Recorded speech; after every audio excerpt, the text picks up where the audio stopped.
Paslı, xallı pişik. Dünyanın ən kiçik pişiyi. O, pişik balası kimi görünə bilər. O, hələ də ovucunuzun içinə sığar. Ancaq bu balaca erkək demək olar ki, tam böyüyüb. O, tezliklə tənha bir həyata gedəcək, tamamilə özünü müdafiə edəcək. Ölçüdə çatışmayan şeyi cəsarətlə tamamlayır.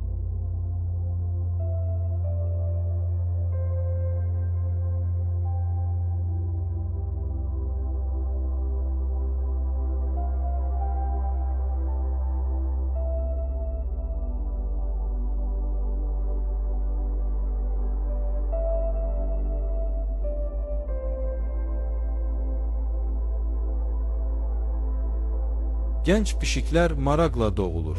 Onlar öz dünyalarını belə öyrənirlər. Onları çətinliyə sala bilsə belə. Dərhal o, öz super hisslərini onların addımlarından keçir.